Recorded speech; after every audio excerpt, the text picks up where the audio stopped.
Okay, hello people and welcome back to part 38. Something slightly different today. I'm going to talk about my paint, or lack of it, or poor paint. If there's one piece of advice I could give, would be get your paint done professionally. Spend the money.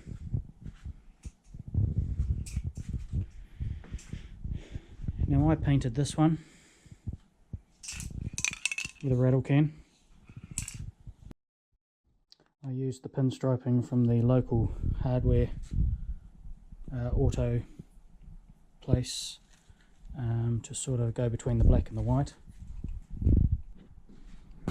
I did a lot of polishing and a coat of clear over the top, and I think it came out pretty good. And it's the same as what I've done with this one here. So I've been using this Duplicolor. This is the pearl white. I did a primer coat first for aluminium, and then I've probably done 4 coats of the pearl white, which equated to about, these are only tiny cans, 150 grams, probably equated to about 6 of these.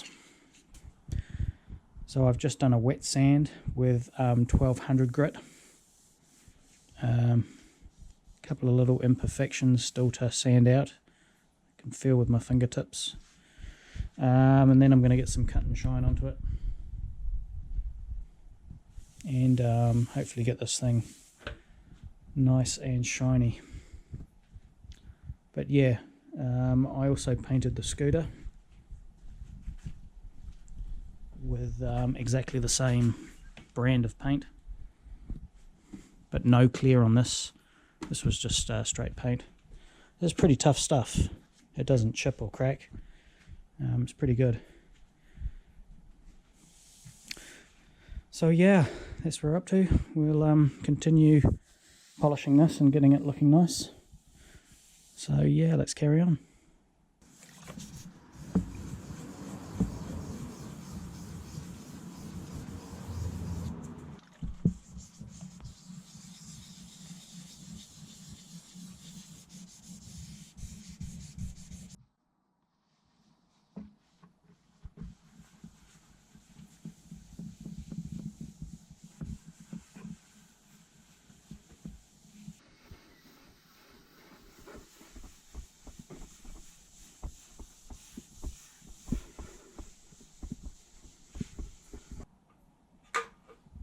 Okay, something started happening to the paint since I've started using the cutting compound, and it's exactly what I wanted to happen.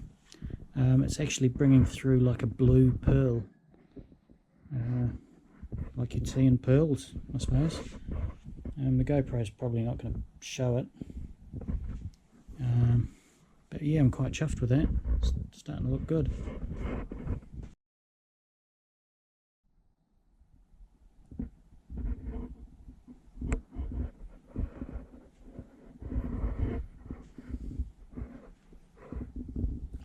One little blemish down here, my little finger is.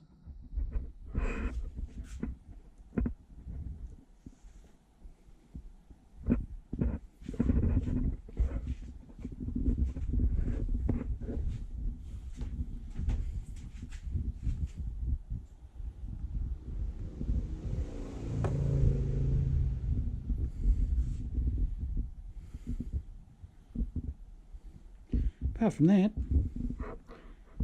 it's not too bad at all. Still a fair bit of polishing to go. I'm pretty happy with that so far. Now I've also painted these 2 panels, and they'll get the same treatment later on. But she's getting late. I'm tired. I've had enough for one night. So yeah, call it a night. We'll get back into it tomorrow.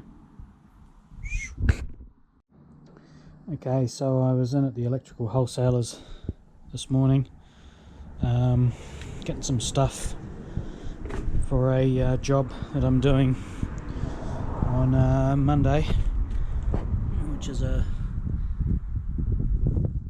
3-phase sub distribution board, and I got this here. This is just a little buzz bar. As you can see, I've ripped this out. All these negatives, how I had them bolted, I'm thinking about just whacking this in here.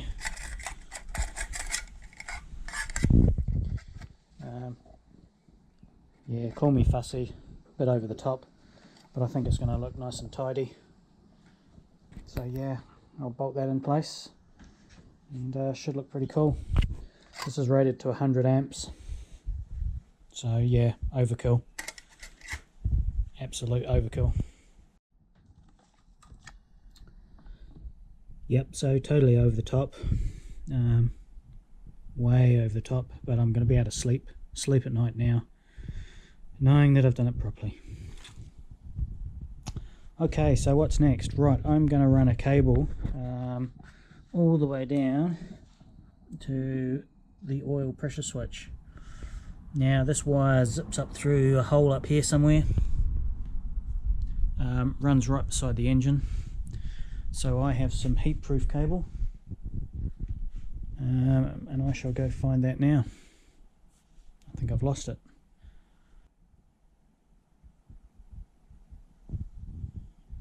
Okay, so this is what I'm going to be using. This is rated to 180 degrees C.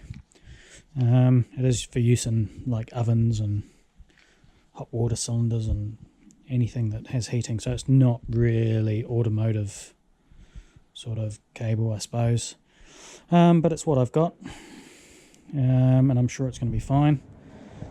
It's a flex, it's got a good outer sheathing on it. So yeah, let's run this cable.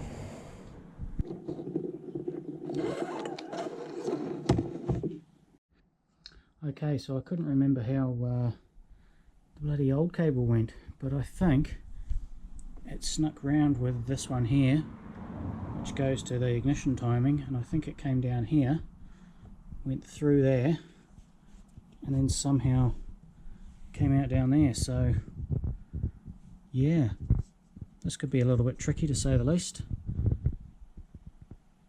See what we can do. Okay, so I've been poking the wire in this hole, and I can actually feel it in there.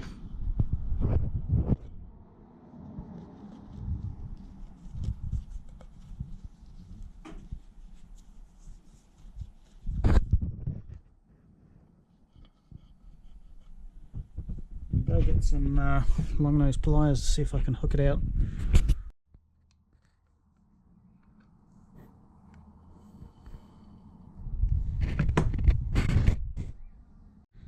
Okay, so it had this little rubber boot, clips over it, so I'm going to give that a wee little clean up, and then it just used a little spade terminal to go on there, so we'll get one of those, crimp it on, and yeah, go from there.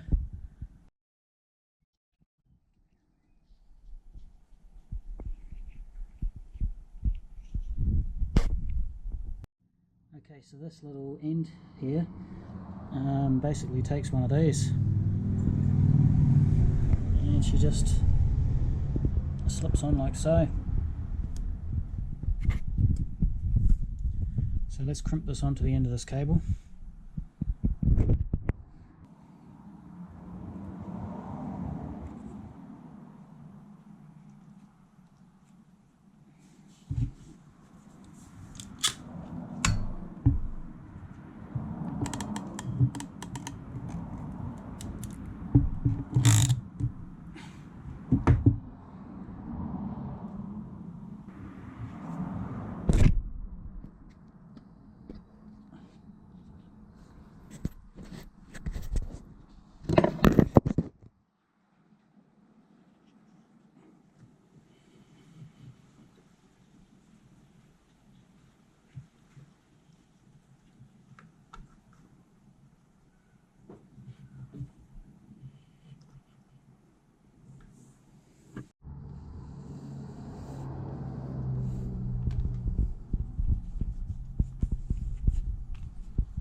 Okay, so we'll give this a test.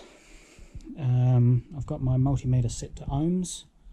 OL stands for open line, and I should have round about 0 when I touch them together. Yep, 0. Now I would have thought that the oil pressure switch with no pressure in there, I should have a signal coming back to bring on a light. So let's see what happens. Okay, so we'll touch that to the earth, and we've got circuit, so that makes sense. So when we have pressure, that signal will go away. Cool. Okay, so I've wired it into the correct input, which is the oil switch. Not oil pressure, just oil switch. So I will put some 12 volts on, and it should bring up a warning light. According to the book, it should be this one here. So, got my little power supply. Let's throw the power on.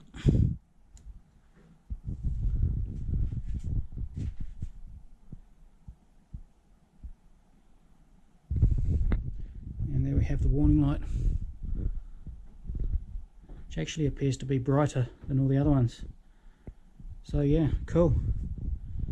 Another job sorted. So why did I use this cable?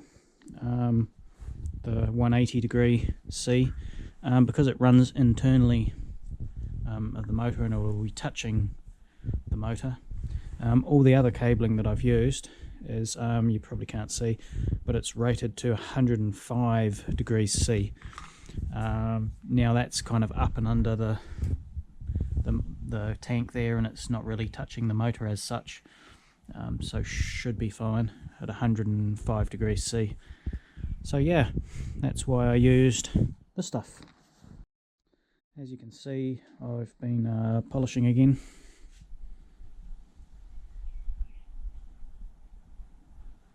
Still a lot to go, but it is coming up quite nice. It is good just to make a change from doing the wiring, go into a bit of polishing. So right, let's continue on. Okie doke. So on another note, these are obviously the spark plug leads. I started cleaning one of them up.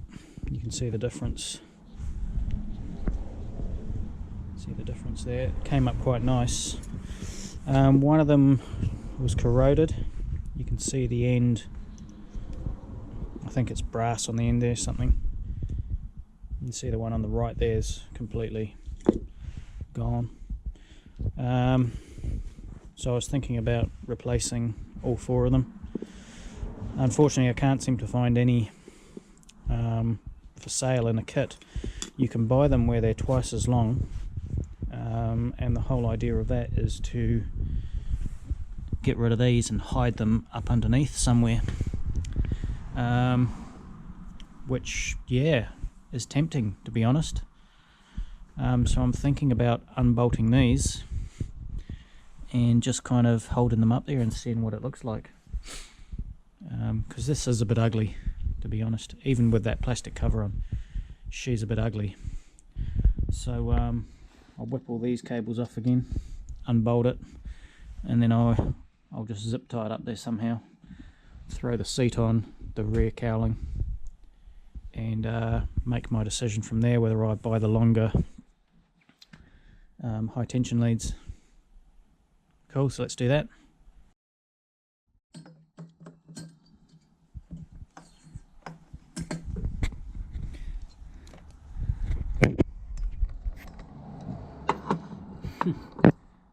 It's almost made for those 2 cross pieces there.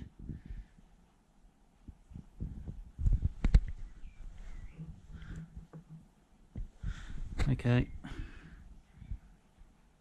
let's throw some cable ties up there and see what she looks like. Okay, so I guess they look something like that. They're just held up there with cable ties at the moment, so a bit wobbly. But it does open all this up quite nice. Let me know what you think. Is that a good idea? This cable here would have to be rerouted up to there.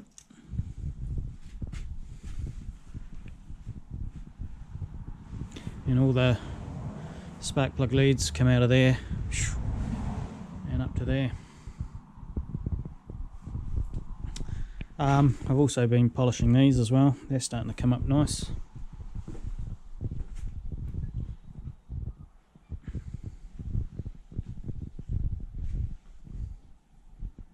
So yeah, let me know what you think.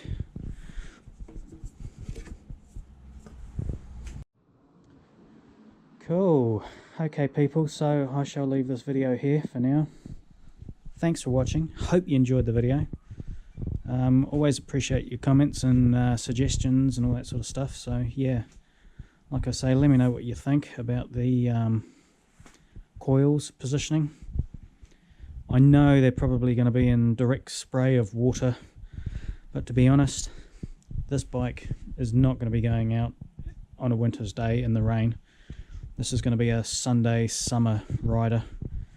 I know there's going to be the chance when I might get caught in the shower, but to be honest, this thing is not going to be leaving this garage when the weather is like it is out there, wet and yucky. So I'm not too fussed about spray getting onto those coils. So yeah, cool. Thanks for watching. See you guys in the next one.